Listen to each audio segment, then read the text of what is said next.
मेरा नाम है सौरभ कुमार और मेरा काम है आपके स्टडी को आसान बनाना। आज हम लोग पढ़ेंगे कि रेस्पिरेशन कितने स्टेज में होता है।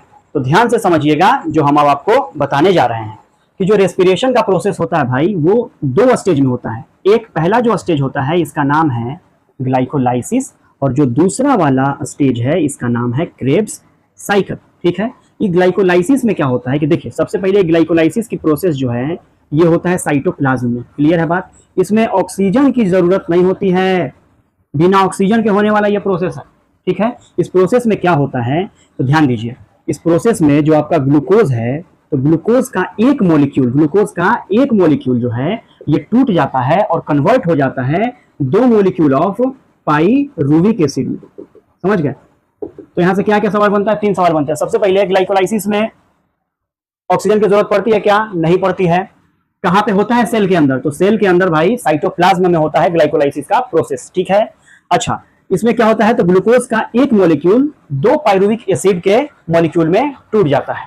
इसके बाद शुरू होता है ये क्रेब्स साइकिल और ये जो क्रेब्स साइकिल होता है ये हमारे सेल के माइटोकॉन्ड्रिया में होता है। मतलब कि जिस एनिमल में माइटोकॉन्ड्रिया नहीं पाया जाएगा उसमें क्रेब्स साइकिल होगा ही नहीं। दूसरी बात कि जो क्रेब्स साइकिल होता है ये ऑक्सीजन के प्रेजेंस में होता है। समझ गए बात? और इसमें एनर्जी का फॉर्मेशन होता है, ज्यादा मात्रा में एनर्जी बनती है इसमें। ठीक है, there are two types of respiration. Respiration दो तरह के होते हैं, एक होता है एरोबिक रेस्पिरेशन और दूसरा होता है एनएरोबिक रेस्पिरेशन।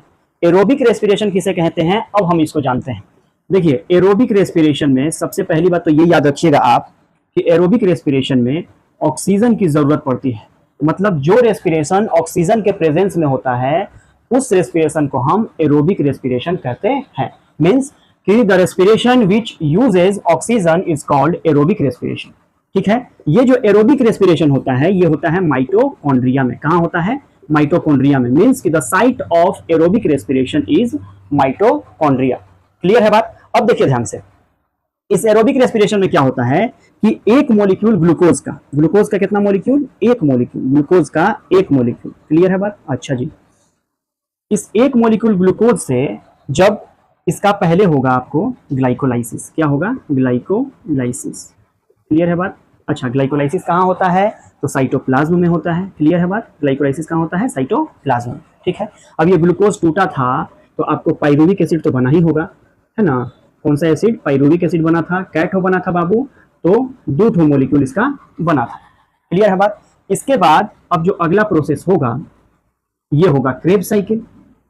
ठीक है, और क्रेब्स साइकिल तो आपको पता है कि ऑक्सीजन के प्रेजेंस में होता है और कहाँ होता है तो माइटोकॉन्ड्रिया में। तो यहाँ एक बात हम आपको समझाना चाह रहे हैं कि देख लीजिए, एरोबिक रेस्पिरेशन उन्हीं एनिमल में होता है जिनमें माइटोकॉन्ड्रिया प्रेजेंट होता है। और जब माइटोकॉन्ड्रिया प्रेजेंट है इसका मतलब कि एनर्जी के फॉर्मेशन में ये वाला प्रोसेस उनमें होगा। लेकिन जिनमें माइटोकॉन्ड्रिया नहीं प्रेजेंट होता है उनमें क्रेब्स साइकिल होता ही नहीं है, वो यहीं तक आके सिमट जाते हैं। बस ग्लाइकोलाइसिस का प्रोसेस उनमें होता है, क्योंकि एरोबिक रेस्पिरेशन बड़े एनिमल्स में होता है। लेकिन आप कुछ बैक्टीरिया और ईस्ट को देखिएगा वो सब एनएरोबिक रेस्पिरेशन करते हैं, उसके बारे में हम आते हैं आगे। अब शुरुआत होगा क्रेब्स साइकिल का। तो क्रेब्स साइकिल ऑक्सीजन के प्रेजेंस में होता है और माइटोकॉन्ड्रिया में होता है। अब क्या होगा कि इससे अब फॉर्मेशन हो जाएगा आपको एटीपी का। और कितना एटीपी बनता है तो 38 एटीपी, 38 एटीपी का फॉर्मेशन होता है। इसके अलावे क्या बनेगा तो इसके अलावे बनेगा कार्बन डाइऑक्साइड और बनेगा वाटर। क्लियर है बात? तो याद रखिएगा कि ग्लूकोज के एक मॉलिक्यूल से कितने एटीपी का फॉर्मेशन होता है? 38 एटीपी का फॉर्मेशन होता है। अगर आपसे ये पूछे कि कितने एटीपी मिलके एक ग्लूकोज का फॉर्मेशन करते हैं तो 38 एटीपी। ये इंपॉर्टेंट क्वेश्चन है, याद रखिएगा। मोस्ट ऑफ लिविंग बीइंग, मतलब ज्यादा से ज्यादा लिविंग बीइंग जो हैं वो आपको एरोबिक रेस्पिरेशन ही करते हैं। जैसे हम लोग में कौन सा रेस्पिरेशन होता है? एरोबिक रेस्पिरेशन होता है। कुत्ता, गधा, घोड़ा, गाय, बैल जितना है सब में एरोबिक रेस्पिरेशन ही होता है। जो दूसरा टाइप का रेस्पिरेशन है उसका नाम है एनएरोबिक रेस्पिरेशन। ठीक है, ये एनएरोबिक रेस्पिरेशन जो होता है, पहली बात तो इसमें तो ऑक्सीजन प्रेजेंट होता ही नहीं है। मींस कि जो रेस्पिरेशन ऑक्सीजन के एब्सेंस में हो उसे हम एनएरोबिक रेस्पिरेशन कहते हैं। मतलब कि जो है कि ऑक्सीजन जो है वो एब्सेंट रहेगा। समझ गए? ऑक्सीजन एब्सेंट रहेगा। तो इस पूरे के पूरे प्रोसेस को, मींस कि बिना ऑक्सीजन के जब रेस्पिरेशन होता है, या तो आप उसको ग्लाइकोलाइसिस कह सकते हैं या फिर उसी का दूसरा नाम फर्मेंटेशन दे सकते हैं।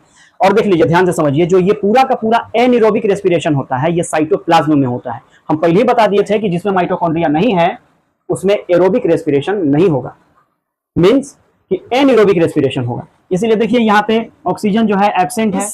एनिरोबिक रेस्पिरेशन में क्या होता है, देखिए ग्लूकोज का एक मॉलिक्यूल है ना, ग्लाइकोलाइसिस होगा इसका, साइटोप्लाज्म में होगा, 2 मॉलिक्यूल बनेगा पाइरुविक एसिड का। लेकिन एरोबिक में आपने क्या देखा था, यहां से ऑक्सीजन प्रेजेंट हो रहा था, लेकिन यहाँ पे पूरा का पूरा प्रोसेस ऑक्सीजन के एब्सेंस में ही होता है, इसीलिए इसका नाम क्या है, पढ़ लीजिए यहाँ पे कौन सी लिखल है। तो ऑक्सीजन के एब्सेंस में क्या फॉर्मेशन करेगा तो जानते हैं, देखिए 2 ATP, सिर्फ 2 ATP का फॉर्मेशन करता है। इसके बाद इथाइल अल्कोहल या जिसका दूसरा नाम है इथेनॉल और कार्बन डाइऑक्साइड। मतलब देखिए कि एरोबिक रेस्पिरेशन में 38 ATP हो रहा था, यहाँ 2 ATP हो रहा है, मतलब इसमें एनर्जी बहुत कम मात्रा में बनता है, समझ गए। और इस तरीके का जो एनएरोबिक रेस्पिरेशन है ये आपको देखने को बहुत ज्यादा मिलेगा किसमें, तो ईस्ट में, समझ गए ना, कुछ बैक्टीरिया में आपको देखने को मिलेगा, समझ गए। और ये जो जीव हैं, ये जो लिविंग ऑर्गेनिज्म हैं, ये बिना ऑक्सीजन के जीवित रह सकते हैं, ठीक है ना, क्योंकि इनके रेस्पिरेशन में ऑक्सीजन एब्सेंट रहता है। मतलब ये सब जो जीव हैं, ये सब जो लिविंग ऑर्गेनिज्म हैं, ये बिना ऑक्सीजन के भी जिंदा रह सकते हैं। अब एक बात और ध्यान से समझिए कि आपको पता है कि हम इंसानों में एरोबिक रेस्पिरेशन होता है, लेकिन कभी कभी हमारे शरीर में एनिरोबिक रेस्पिरेशन भी हो जाता है। सरप्राइज मत होइए, आपको लग रहा होगा कि एनिरोबिक रेस्पिरेशन जो है वो तो बिना ऑक्सीजन के होता है, लेकिन हम लोग तो ऑक्सीजन लेते हैं, तो फिर क्यों ऐसा हो जाता है। तो देखिए, जब इंसान बहुत ज़्यादा फिजिकल वर्क कर रहा होता है, जल्दी जल्दी फिजिकल वर्क कर रहा होता है, भारी चीज उठा रहा होता है या बहुत तेज दौड़ रहा होता है, तो जब दौड़ रहा होता है तो एनर्जी खर्च होता है, और जब एनर्जी खर्च होता है तो शरीर में एनर्जी का डिमांड बढ़ जाता है कि ज़्यादा एनर्जी चाहिए। जब इंसान दौड़ रहा होता है तो देखिएगा कि ऑक्सीजन जितना चाहिए होता है उतना ऑक्सीजन वो ले नहीं पाता है, क्योंकि जब आप दौड़ रहे हैं एनर्जी खत्म हो रहा है, ज़्यादा एनर्जी का रिक्वायरमेंट है बॉडी को। जब ज़्यादा एनर्जी का रिक्वायरमेंट है तो ज़्यादा ऑक्सीजन चाहिए, है ना, तो ज़्यादा ऑक्सीजन लेकिन दौड़ते वक्त मिल नहीं पाता है। जब मिल नहीं पाता है तो हमारे मसल में लैक्टिक एसिड जमा होने लगता है। जब मसल में लैक्टिक एसिड जमा हो जाता है ना, तो मसल में ना एक ऐंठन होने लगती है, एक दर्द होने लगता है, जिसे हम मसल क्रैम्प कहते हैं। तो समझिए कि इंसानों के अंदर आखिर कैसे होता है एनिरोबिक रेस्पिरेशन। तो देखिए, जब इंसान बहुत तेज दौड़ रहा है ना, तो जो ग्लूकोज का एक मॉलिक्यूल है उसका साइटोप्लाज्म में ग्लाइकोलाइसिस होता है, जिससे कि 2 मॉलिक्यूल पाइरुविक एसिड बनता है। ये तो रट गए होंगे, आप पीछे से पढ़ते आ रहे हैं। इसके बाद हमारे शरीर में ऑक्सीजन की कमी हो जाती है और हमारे मसल टिश्यू में, मीन्स कि मसल के सेल में क्या जमा हो जाता है, ये लैक्टिक एसिड। और जानते हैं मात्र 2 ATP एनर्जी का फॉर्मेशन होता है, मतलब बहुत कम एनर्जी का फॉर्मेशन होता है। और ये जब लैक्टिक एसिड हमारे मसल में जमा होता है तो हमें हमारा मसल जो है वो दर्द करने लगता है। क्वेश्चन ध्यान से समझिएगा। क्वेश्चन पूछता है कि ये बताइए कि शरीर में, मानव शरीर में जो ऐंठन हो जाती है वो किसके चलते होती है, तो लैक्टिक एसिड के जमा होने से। क्या सिर्फ मानव में ही, इंसानों में ही लैक्टिक एसिड के जमा होने से दर्द होता है? नहीं, ये जानवरों में भी होता है, समझ गए ना। चीता वगैरह बहुत तेज दौड़ते हैं, उनके शरीर में भी मसल क्रैम्प आता है लैक्टिक एसिड के जमा होने से ही, ठीक है। अच्छा, इसके बाद जो है फिर पूछा जाता है कि बहुत ज्यादा मेहनत करने वाला या तेज दौड़ने वाले लोगों के शरीर में मसल क्रैम्प आ जाना या शरीर में ऐंठन होने लगना किसकी मौजूदगी के चलते, तो लैक्टिक एसिड के मौजूदगी के चलते, ठीक है। क्या पूछ रहे हो, मसल क्रैम्प ठीक करने का। हाँ देखिए क्या है, समझिए कि जब हमारे शरीर में लैक्टिक एसिड जमा हो जाता है तो दर्द तो होने लगता है, मसल क्रैम्प आ जाता है। तो इस मसल क्रैम्प को ठीक करने के लिए या तो आप जाके थोड़ा गर्म पानी से मतलब कि गर्म पानी से स्नान कीजिए, ठीक है, और नहीं तो जाकर के थोड़ा मसाज उसाज करवाइए। मसाज उसाज करने वाला कोई अगर है तो मसाज करवाइए, नहीं तो गर्म पानी से जाके नहा लीजिए। इससे क्या होता है कि ब्लड का सर्कुलेशन थोड़ा अच्छा होता है। जब ब्लड का सर्कुलेशन अच्छा होगा तो जहाँ पे लैक्टिक एसिड जमा हुआ है वहाँ पे ऑक्सीजन पहुंचेगा और इस लैक्टिक एसिड को ब्रेक कर देगा। तो जो ऑक्सीजन है इस लैक्टिक एसिड को तोड़ के कार्बन डाइऑक्साइड और वाटर में कन्वर्ट कर देगा। एनिमल हो गए या फिर इंसान हो गए, हम लोग तो एरोबिक रेस्पिरेशन करते हैं, लेकिन कभी कभी हमारे शरीर में एनिरोबिक रेस्पिरेशन भी हो जाता है। से पूछे कि डिफरेंस बताओ एरोबिक रेस्पिरेशन और एनिरोबिक रेस्पिरेशन में, तो क्या करिएगा। तो देखिए, एरोबिक रेस्पिरेशन पहली बात है कि ऑक्सीजन के प्रेजेंस में होता है, एनिरोबिक जो है ऑक्सीजन के एब्सेंस में होता है। एरोबिक रेस्पिरेशन में 38 AP बनता है, एनिरोबिक में 2 ATP बनता है। एरोबिक रेस्पिरेशन में एनर्जी कार्बन डाइऑक्साइड और वाटर बनता है, लेकिन एनिरोबिक वाले में इथाइल अल्कोहल और कार्बन डाइऑक्साइड बनता है। एरोबिक रेस्पिरेशन में ग्लूकोज का कंप्लीट ब्रेकडाउन होता है, लेकिन एनएरोबिक में ग्लूकोज का पार्शियल मतलब आधा अधूरा ही ब्रेक डाउन होता है, मतलब ग्लूकोज आधा अधूरा ही टूट पाता है। सवाल याद रखिएगा, जो ग्लाइकोलाइसिस का प्रोसेस होता है वो साइटोप्लाज्म में होता है और जो क्रेब साइकिल चलता है वो माइटोकॉन्ड्रिया में होता है। अब हम पढ़ेंगे रेस्पिरेशन इन प्लांट्स। क्या प्लांट्स में भी रेस्पिरेशन होता है? तो हाँ भाई होगा, लिविंग ऑर्गेनिज्म है प्लांट, काहे नहीं होगा, उनको भी तो एनर्जी चाहिए, तो प्लांट्स को एनर्जी चाहिए मतलब वो भी रेस्पिरेशन करेंगे। लेकिन ध्यान दीजिए, हम इंसान में या जानवरों में रेस्पिरेशन के लिए भगवान जी ने एक अलग ही सिस्टम बना के भेजा है, रेस्पिरेटरी सिस्टम, लेकिन प्लांट में कोई ऐसा सिस्टम नहीं है। तो जानते हैं प्लांट का रूट, स्टेम, लीव्स सब अलग अलग सांस लेता है, अलग अलग रेस्पिरेशन करता है। रूट अलग रेस्पिरेशन करता है, स्टेम अलग, लीव्स अलग। प्लांट्स में जब रेस्पिरेशन होता है ये बहुत स्लो रेट से होता है, समझ गए, धीरे धीरे। हम लोगों में या फिर जानवरों में थोड़ा तेज होता है रेस्पिरेशन, लेकिन प्लांट्स में धीरे धीरे होता है। प्लांट्स में जो रेस्पिरेटरी गैसेज हैं, रेस्पिरेटरी गैसेज कहने का मतलब है ऑक्सीजन और कार्बन डाइऑक्साइड। तो जो रेस्पिरेटरी गैसेज हैं प्लांट्स में बहुत ज्यादा दूर तक ट्रेवल नहीं करते हैं, क्योंकि देखिए मानव के शरीर में, हम लोग के शरीर में जो है यहाँ से हम लोग सांस लंग्स तक लेते हैं, फिर पूरे बॉडी में ब्लड लेके जाता है ऑक्सीजन, लंबी दूरी तय करना पड़ता है। लेकिन प्लांट्स में ऑक्सीजन को बहुत ज्यादा दूरी तय नहीं करना पड़ता है, ठीक है। और दूसरी बात कि जो प्लांट्स में रेस्पिरेशन होता है वो बहुत स्लो रेट से होता है, धीमी गति से होता है, जबकि एनिमल्स में रेस्पिरेशन बहुत फास्ट रेट से होता है। मतलब ये समझिए कि जो प्लांट है इनका रूट जो है अलग सांस लेता है, स्टेम अलग से सांस लेते हैं, लीव्स अलग से सांस लेते हैं। तो पहले पढ़ लेते हैं हम लोग रूट के बारे में। देखिए, तो ये जो रूट में जो रेस्पिरेशन होता है वो समझिए कैसे होता है। तो देखिए, रूट जो है प्लांट का वो भाग है, वो पार्ट है जो कि मिट्टी के अंदर रहता है। तो मिट्टी में जो पार्टिकल्स होते हैं मिट्टी के, उनमें कुछ गैप होता है, कुछ जगह होता है, खाली जगह, जिनमें ऑक्सीजन गैस भर जाता है। इस रूट में आप देखिएगा कि मान लीजिए कि ये सपोज कोई रूट है, तो इस रूट में आप देखिएगा कि पतले पतले जो है ना रोम की तरह रूट हेयर्स पाए जाते हैं, समझ गए। तो जब मिट्टी का ऑक्सीजन इस रूट हेयर के संपर्क में आता है, तो संपर्क में आने के बाद डिफ्यूजन प्रोसेस से, याद रखिए कौन सा प्रोसेस, डिफ्यूजन प्रोसेस से जो रूट हेयर हैं वो ऑक्सीजन को क्या कर लेते हैं, ले लेते हैं, और इसी से रूट जो है अपना रेस्पिरेशन कर लेता है। इसके बाद जब रेस्पिरेशन के बाद कार्बन डाइऑक्साइड बनता है, तो सेम रूट हेयर से डिफ्यूजन प्रोसेस के द्वारा ये हमारे एटमॉस्फेयर में बाहर आ जाता है, मींस कि रूट कार्बन डाइऑक्साइड को बाहर कर देते हैं। लेकिन प्रोसेस याद रखिएगा, डिफ्यूजन प्रोसेस। अब देखते हैं कि स्टेम कैसे रेस्पिरेशन करता है। देखिए, जो छोटा छोटा पौधा होता है, हर्ब्स जो होते हैं, उनका स्टेम देखिएगा तो हरा कलर का होता है। इस स्टेम में आपको छोटे छोटे होल्स पाए जाएंगे जिनको स्टोमाटा कहा जाता है।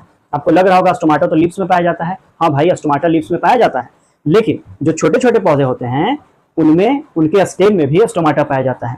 तो हर्ब वाले पौधे जो होते हैं वो तो स्टोमाटा से रेस्पिरेशन कर लेते हैं, लेकिन जो बड़का बड़का पेड़ होता है, आम का, पीपल का, बरगद का, उनका स्टेम देखिएगा, उनका तो छाले इतना मोटा है कि ओकरा में तो स्टोमाटा का कोई सवाल ही नहीं है।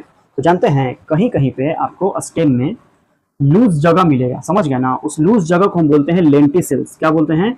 लेंटिसेल्स। मतलब जो बड़े बड़े पेड़ पौधे होते हैं उनके स्टेम में लेंटिसेल्स पाया जाता है, और इस लेंटिसेल्स के मदद से ही प्लांट जो है, प्लांट का स्टेम रेस्पिरेशन कर लेता है। और जो कार्बन डाइऑक्साइड बनता है वो सेम इसी लेंटिसेल से बाहर आ जाता है। ये भी जो प्रोसेस होता है रेस्पिरेशन का, वो भी होता है डिफ्यूजन प्रोसेस से ही। डिफ्यूजन तो आप लोगों को पता होगा, डिफ्यूजन वो प्रोसेस है जिसमें मटेरियल का फ्लो हायर कंसंट्रेशन से लोअर कंसंट्रेशन की तरफ होता है। अब आइए लिप्स में। आपको पता है लिप्स के सरफेस पे छोटे छोटे होल्स पाए जाते हैं जिनका नाम होता है स्टोमाटा। तो लिप्स में जो रेस्पिरेशन होता है वो स्टोमाटा के द्वारा होता है। प्रोसेस कौन सा? डिफ्यूजन प्रोसेस से होता है। और याद रखिएगा कि जो कार्बन डाइऑक्साइड बनता है वो भी बाहर आ जाता है। लेकिन अब आपके मन में एक सवाल आ रहा होगा कि हम लोग तो हमेशा से सुनते आए हैं कि प्लांट तो कार्बन डाइऑक्साइड लेता है। तो भाई कार्बन डाइऑक्साइड वो लेता है फोटोसिंथेसिस प्रोसेस के लिए, लेकिन प्लांट को रेस्पिरेशन के लिए ऑक्सीजन गैस ही चाहिए। जैसे हम लोग रेस्पिरेशन के लिए ऑक्सीजन गैस लेते हैं, प्लांट्स को भी रेस्पिरेशन के लिए ऑक्सीजन गैस ही चाहिए। क्यों? क्योंकि देखिए प्लांट जो है अपना फूड बनाता है फोटोसिंथेसिस से। फोटोसिंथेसिस के दौरान प्लांट रेस्पिरेशन भी कर रहा होता है। प्लांट्स में रेस्पिरेशन दिन में भी होता है और रात में भी होता है, लेकिन जो फोटोसिंथेसिस होता है वो केवल दिन में होता है। तो देखिए क्या होता है कि दिन के समय जब फोटोसिंथेसिस हो रहा होता है, ठीक है ना, तो फोटोसिंथेसिस के दौरान प्लांट्स ऑक्सीजन गैस बनाता है, ठीक है, और उसको फिर हमारे एटमॉस्फेयर में दे देता है। लेकिन जब वो ऑक्सीजन गैस बनाता है ना, तो कुछ ऑक्सीजन का यूज वो अपने रेस्पिरेशन में कर लेता है, लेकिन उसके अलावे भी बहुत ज्यादा मात्रा में ऑक्सीजन गैस उसके पास बच जाता है जो वो हमारे एटमॉस्फेयर में देता है। समझ गए? अच्छा, जब वो रेस्पिरेशन करता है तो प्लांट में भी कार्बन डाइऑक्साइड बनता है, लेकिन वो कार्बन डाइऑक्साइड की मात्रा बहुत कम होती है जितना उनको चाहिए फोटोसिंथेसिस के लिए। लेकिन फोटोसिंथेसिस के लिए ज्यादा कार्बन डाइऑक्साइड उनको चाहिए, इसीलिए वो हमारे एटमॉस्फेयर से कार्बन डाइऑक्साइड ले लेते हैं। क्वेश्चन पूछा जाता है कि रात में पेड़ के नीचे क्यों नहीं सोना चाहिए? तो एक बात बताइए, रात में फोटोसिंथेसिस नहीं होता है, होता है सिर्फ रेस्पिरेशन, और रेस्पिरेशन के दौरान प्लांट्स भी कार्बन डाइऑक्साइड की मात्रा ही बाहर निकालते हैं। तो जब प्लांट्स कार्बन डाइऑक्साइड निकालते हैं तो चारों ओर कार्बन डाइऑक्साइड फैल जाता है, जिससे इंसान को सांस लेने में होने लगती है दिक्कत। तो रात में पेड़ पौधे के नीचे इसीलिए सोने से मना किया जाता है, क्योंकि रात में पेड़ पौधे कार्बन डाइऑक्साइड ही प्रोड्यूस करते हैं। तो अंत में बस इतना ही समझाना चाहेंगे कि देखिए, फोटोसिंथेसिस का जो प्रोसेस होता है बाबू, वो दिन में होता है। दिन में कार्बन डाइऑक्साइड पेड़ पौधे अपने अंदर लेते हैं, ऑक्सीजन को बाहर दे देते हैं। लेकिन रात में फोटोसिंथेसिस का प्रोसेस नहीं होता है, सिर्फ रेस्पिरेशन होता है, और रेस्पिरेशन के दौरान प्लांट्स भी ऑक्सीजन ही लेते हैं और कार्बन डाइऑक्साइड बाहर कर देते हैं। उम्मीद है हम अभी तक जितना आपको पढ़ाए हैं आपको अच्छे से समझ में आ गया होगा। तो आप पढ़िए और सवाल बनाइए, आपको बिल्कुल आएगा।